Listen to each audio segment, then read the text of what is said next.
तो हेलो दोस्तों, सांसद मन्नालाल रावत के खिलाफ भड़क गए हैं राजकुमार रौत। हाँ दोस्तों, राजकुमार रौत भड़क गए हैं सांसद मन्नालाल के खिलाफ। जिस तरह से मन्नालाल रावत ने यहाँ पर बेनेश्वर के शुभारंभ के अवसर पर मंच पर आदिवासी हिंदू नहीं है। अब चुनौती देता हूं उन सभी तत्वों को मैं। जब हम त्रिवेणी पर खड़े हैं, हिंदू आस्था के अनुसार अस्थि विसर्जन करते हैं, महादेव यहाँ है, हमारे अपने पूर्वज वाल्मीकि ऋषि यहाँ है, श्रीहरि यहाँ है, हम हिंदू हैं इसलिए यहाँ है। और जो ये कहता है कि आदिवासी हिंदू नहीं है, वो क्यों कहता है? मुझे कुछ दस्तावेज है जिनका मैं यहाँ कोड करना चाह रहा हूं आप सभी जनता के सामने, और जितने वरिष्ठ जन है वो सभी जानते हैं, लेकिन बोलना जरूरी है। वो इसलिए कि आदिवासी हिंदू ने ऐसा पहला किसने कहा था? वो कहा था एक पादरी जिसका नाम था वेरियर एल्विन। उसका नाम है वेरियर एल्विन, नाम का एक पादरी था, उसने कहा था। तो क्या ऐसा बोलने वाले लोग पादरियों की बात कर रहे हैं?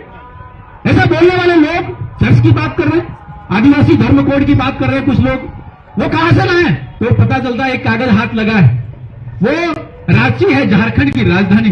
वहां का एक चर्च है, द कैथोलिक चर्च है। द कैथोलिक चर्च ने लिखा पहली बार धर्म कोड चाहिए, और धर्म कोड की मांग पहले चर्च ने की, और वो चर्च वो सारी बातें की, और उस बात को चर्च की बात, झारखंड की बात लाके बेनेश्वर में डाल दी और हमारे वागड़ में डाल दी, और ये कहा आदिवासी हिंदू ने कोड चाहिए। अरे महाराज, चर्च की बातें क्यों करते हो? एक पादरी की बात क्यों करते हो? हमें बात करनी चाहिए वाल्मीकि ऋषि की, जो ये कहते हैं कि धरती हमारी माता है। इसकी पूजा यदि हम करते हैं तो प्रभु श्री राम कहते हैं कि धरती और ये धरती माता और हमारी माता, ये दोनों स्वर्ग से भी महान है। हमारी प्रेरणा ये है, हमारी प्रेरणा आदिदेव की है, जो ये कहता है कि नव क्रांति होनी चाहिए, नव भक्ति होनी चाहिए, संतों के साथ में बैठना, अच्छी बात करना है और विकास की बात करना है। इस बात को कौन कर रहा है? इस बात को करने वाला एक ही विचार है। वो विचार है, अलग अलग कालखंड में राजनीतिक क्षेत्र में बहुत सारे लोग आए, लेकिन कुछ लोगों का मैं नाम लेना चाहता हूं जिन्होंने आदिवासी के लिए कुछ किया, हमारे लिए कुछ किया, बेनेश्वर धाम के लिए कुछ किया, हमारी संस्कृति के लिए कुछ किया। पहला नाम आता है पूर्व प्रधानमंत्री स्वर्गीय अटल बिहारी वाजपेयी, और उन्होंने सबसे पहले भारत सरकार में एक मंत्रालय खोला। उस मंत्रालय का नाम रखा जनजातीय कार्य मंत्रालय। मुझे लगता है वहां से बात शुरू होती, और वो 1999 की बात। मैं कुछ प्रश्न करना चाहता हूं, जो राजनीतिक क्षेत्र में कार्यकर्ता बात करते हैं, उनको ये पूछना चाहिए 1999 से पहले कौन लोग इस देश में शासन करते थे, जिनको ये ध्यान में क्यों नहीं आया कि आदिवासी भी इस देश का निवासी है, और वो गरीबी में है, वो अभाव में है, उनको फर्स्ट राइट का एक उसमें राइट नहीं दिया जा रहा है। उसका काम कौन करेगा? ये क्यों ध्यान में नहीं आया? उनसे प्रश्न पूछना है। दूसरा महत्वपूर्ण आया, 2003 में संविधान संशोधन हुआ, और हमारे लिए, हमें आदिवासी के लिए, जनजातियों के लिए, अनुसूचित जनजातियों के लिए राष्ट्रीय अनुसूचित जनजाति आयोग आया, और वो भी अटल जी ने दिया है। मैं नमन करता हूं अटल जी को। ये बहुत महत्वपूर्ण बात है, क्योंकि मेला है, आदिदेव की प्रेरणा है। तो हम सही सही बात नहीं करेंगे तो मजा नहीं आएगा। हमें सही सही बात भी करना, जिन्होंने हमारा अपना कुछ किया है। और एक बात और लेना चाहता हूं, मैं भैरव सिंह शेखावत का नाम लेना चाहता हूं। इस क्षेत्र में, जिसको हम अनुसूचित क्षेत्र बोलते हैं, पहली बार यहाँ के निवासियों को, यहाँ के युवाओं को नौकरियों में आरक्षण देने का काम 1995 में भैरव सिंह शेखावत ने किया। मुझे लगता है वो कौन से राजनीति से आते हैं, कौन से राजनीतिक दल से आते हैं, मुझे नहीं पता, मुझे ज्यादा नहीं पता उनके बारे में, वो कहां कहां काम किया उन्होंने, लेकिन उन्होंने 1995 में दिया। और नंदलाल मीणा का धन्यवाद, उस टाइम वो मंत्री थे जनजातीय कार्य मंत्रालय के राजस्थान में, उन्होंने ये काम किया। और उसके बाद यात्रा चलती गई, उसके बाद यात्रा बहुत सारी है। यहाँ के फर्जी मूल निवासी बनते थे, मूल निवासी प्रमाण पत्र बना के लोग नौकरी छीन के ले जाते थे, उनको रोका 2016 में वसुंधरा जी ने, और उन्होंने कहा कि 1970 में जो यहाँ पे रह रहा था, उनके बच्चे हैं, उन्हीं को मूल निवास मिलेगा, चाहे वो एसटी एससी का हो, ओबीसी का हो, यहाँ का जनरल हो, सभी को, बाहर से आने वाला उसको लाभ नहीं मिलेगा। ये सारे काम जिसने भी किए वो बहुत महत्वपूर्ण है। लेकिन आज बात चल रही है हमारी अस्मिता की, हमारी अपनी पहचान की, जिसको बोलते 5वीं अनुसूची। 5वीं अनुसूची को 1999 में जब लागू किया, जब बहुत बड़ा एक निर्णय हुआ, दिलीप सिंह भुरिया, वो भारतीय जनता पार्टी से आते थे, लेकिन उन्होंने लागू किया। उन्होंने कहा कि यहाँ का निवासी का हर, चाहे प्रधान हो, चाहे सरपंच हो, चाहे जिला प्रमुख हो, वो आदिवासियों के लिए सीट आरक्षित होगी। मुझे लगता है ये भी अपने आप में बहुत बड़ी बात हुई, और ये भी बात जो है दिलीप सिंह भुरिया ने किया, जो भारतीय जनता पार्टी से आते थे, और ये यात्रा बहुत तेजी से आगे बढ़ी। आज जहां जिस क्षेत्र में हम लोग काम करते हैं, ये कालखंड है, यहाँ कई जगह कांग्रेस की सरकार है, कई जगह दूसरी सरकारें भी है, और केंद्र में मोदी जी की सरकार है, राजस्थान में भजनलाल जी की सरकार, ये सरकारें सारी काम कर रही है। ये सरकारें काम तेजी से कर रही है, अलग अलग काम खंड के। लेकिन कुछ बात, 3 बातें आपके सामने और रखना चाहता हूं। हमारा अपना गौरव, हमारे आदिवासी की बात कौन करेगा? हमारा अपना प्रतीक कौन है? हमारा अपना प्रतीक है मानगढ़ भवन, हमारा अपना प्रतीक है भगवान बिरसा मुंडा। इनकी बात कौन करेगा? तो देखिए, इतिहास में पहली बार नरेंद्र भाई मोदी माननीय प्रधानमंत्री जी मानगढ़ धाम आए 1 नवंबर 1922 को और आए और बहुत बड़ी बात कह के गए 4 राज्यों के लिए। उन्होंने कहा राजस्थान, गुजरात, मध्य प्रदेश और महाराष्ट्र चारों मिलके मानगढ़ धाम के लिए कुछ करे। मुझे लगता है बहुत कुछ किया होगा, लेकिन आज की तारीख में चारों जगह जो सरकार है वहां पर हम बात करने की और उनसे लड़ झगड़ने की ताकत में हमें स्थिति में हम मन में भावना है कि मानगढ़ धाम के साथ साथ बेणेश्वर धाम पर भी जनजाति गौरव का कोई बहुत बड़ा स्मारक जो राष्ट्रीय स्तर पर होना चाहिए। आप सभी की राय से हम इस बात को आगे बढ़ाएं। दूसरी बात की भगवान बिरसा मुंडा जिन्होंने पहली बार अंग्रेजों को ललकारा, हमारा दुश्मन कौन? अंग्रेज। सन 1900 में ललकारा। 1895 से उन्होंने बहुत लंबी यात्रा है, उलगुलान किया था उन्होंने। और किस बात के लिए किया था? जल, जंगल, जमीन, जल और जानवर हम सभी के लिए किया था, जिसको हम बोलते हैं प्रकृति, प्रकृति की रक्षा के लिए किया था। वो ललकारा था अंग्रेजों को। उन्होंने सीधा कहा, उनकी 10 शिक्षा उस पर मैं नहीं जाता, लेकिन 2 बातें मुझे बार बार याद आती है। उन्होंने कहा है, उन्होंने ये कहा कि दूसरे धर्म से बढ़िया है हमारा अपना धर्म। हमारा अपना धर्म कौन सा? भगवान बिरसा मुंडा किसके लिए करे? वो इस बात के लिए कह रहे थे कि महादेव का जो धर्म है वो हमारा अपना धर्म। मुझे ये लगता है वाल्मीकि ऋषि के जो विचार है, जो उनका पंथ है, उनकी प्रक्रिया है, उन्होंने जो सीखा है, उनकी शिक्षा है, वो हमारा अपना धर्म है। भगवान बिरसा मुंडा ये कह रहे हैं। तो आज हमें याद रखना कि भारत का धर्म सनातन धर्म, संस्कृति, परंपरा, जिसके बहुत सारे रूप हैं, उस सभी रूपों को लिए भगवान बिरसा मुंडा समर्पित है।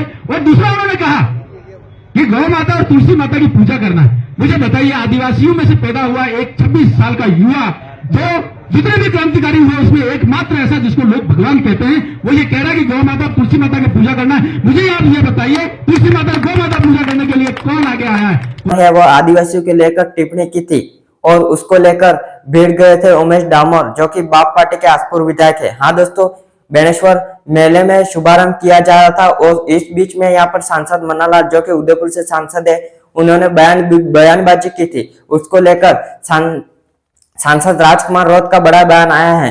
उससे पहले आपको हम बता दें कि यहाँ पर सांसद मन्नालाल रावत और उमेश डामोर है, वह बेणेश्वर मेले के शुभारंभ के अवसर पर मंच पर पहुंचते हैं और मंच पर है वह सांसद मन्नालाल का बयान आता है और सांसद मन्नालाल मंच पर बोलते हैं कि झारखंड और छत्तीसगढ़ और महाराष्ट्र के जो आदिवासी है वह बेणेश्वर में आकर माहौल बिगाड़ते हैं। तो इसको लेकर यह बड़ा बयान दिया था सांसद मन्नालाल रावत ने। उसके खिलाफ यहाँ पर है वह उमेश डामोर, जो कि बाप पार्टी के विधायक है, उन्होंने कड़ा ऐतराज जताया। हाँ दोस्तों, उमेश डामोर का कहना है कि आपको है वह छत्तीसगढ़, महाराष्ट्र और झारखंड ये भारत के ही राज्य है, तो भारत के ही राज्य है और भारत के अंदर ही आते हैं, तो यह इस बेणेश्वर के अंदर क्यों नहीं आ सकते? इसको लेकर सांसद राजकुमार रौत के ऊपर भड़क गए हैं बाप विधायक उमेश डामोर और उनके बीच में कहासुनी भी हो गई। हाँ दोस्तों, आपने वीडियो जरूर देखा होगा कि आप आमने सामने भिड़ते हुए नजर आ रहे थे।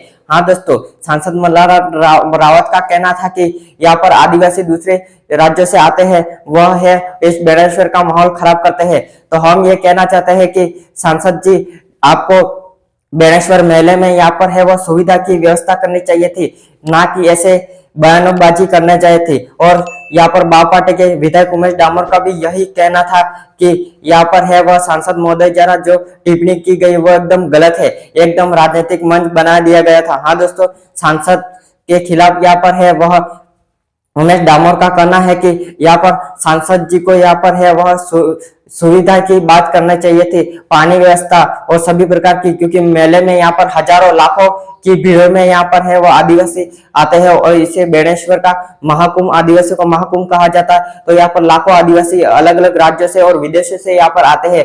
तो इस प्रकार से राजनीतिक मंच बना दिया गया सांसद मन्नालाल रावत के खिलाफ। और इसी बीच में है अब है राजकुमार रौत का भी बड़ा बयान आया है। हाँ दोस्तों, राजकुमार रौत भी यहाँ पर सांसद मन्नालाल रावत के खिलाफ भड़क गए हैं और सांसद मन्नालाल रावत के खिलाफ क्या कहा राजकुमार रौत ने, आपको बताते हैं। राजकुमार रौत ने पोस्ट करते हुए लिखा है कि आज बेणेश्वर बेणका धाम को बीजेपी सांसद मन्नालाल रावत ने राजनीतिक मंच बनाकर लोगों की आस्था व बेणका के महत्व पर झलक लगाने का काम किया है, कलंक लगाने का काम किया है। हाँ दोस्तों, सांसद बीजेपी नेताओं ने बाप पार्टी के विधायक उमेश डामोर के साथ बदतमीज की गई है। बीजेपी के कुछ नेताओं ने पहला कृत्य तो चल कपट के प्रशासन के नाम पर दुरुपयोग करके चोरी छुपे फर्जी निमंत्रण कार्ड बनाया। इस पोस्ट में देखा जा सकता है कि प्रशासन की तरफ से कार्ड व एक दूसरा फर्जी कार्ड जिस पर प्रशासन को कार्रवाई करनी चाहिए। सांसद ने वक्तव्य में मेनका धाम के विकास की बात ना कर झारखंड व धर्म की बात वह भगवान बिरसा मुंडा मेनका व मानगढ़ धाम के संबंध में गलत तथ्य भी दिए हैं। आज सांसद रावत जी ने पवित्र स्थान मेनका की छवि धूलित करने का काम किया। मन्नालाल रावत ने जो जिस प्रकार से बयानबाजी की है उसको लेकर सांसद राजकुमार रौत का बड़ा बयान आया है। सांसद राजकुमार रौत ने कहा कि यहाँ पर जिस तरीके से आदिवासियों को लेकर उन्होंने बयानबाजी की है कि दूसरे राज्यों से आदिवासी नहीं आ सकते, इसको लेकर राजकुमार रौत ने बड़ा बयान दिया है।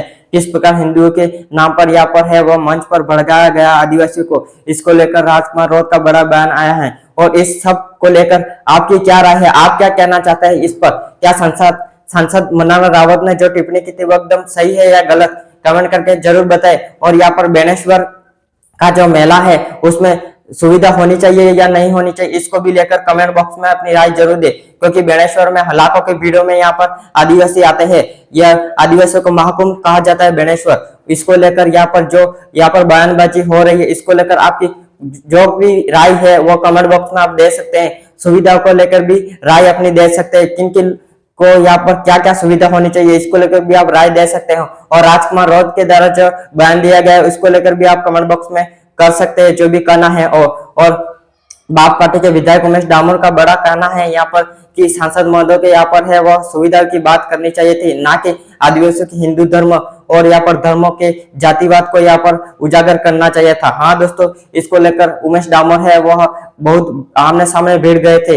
हाँ दोस्तों, इस पूरी घटनाक्रम को लेकर आपकी जो भी राय है कमेंट बॉक्स में अपनी राय जरूर दे। और लेटेस्ट खबरें पाने के लिए हमारे इस चैनल को सब्सक्राइब जरूर करें, क्योंकि नए नए अपडेट के बारे में आपको इस चैनल के माध्यम से बताया जाएगा। हर प्रकार की न्यूज इस चैनल के माध्यम से बताई जाएगी, तो चैनल को सब्सक्राइब जरूर करें और वीडियो को लाइक करें। और लेटेस्ट खबरें देखने के लिए इस वीडियो में बने रहें। धन्यवाद।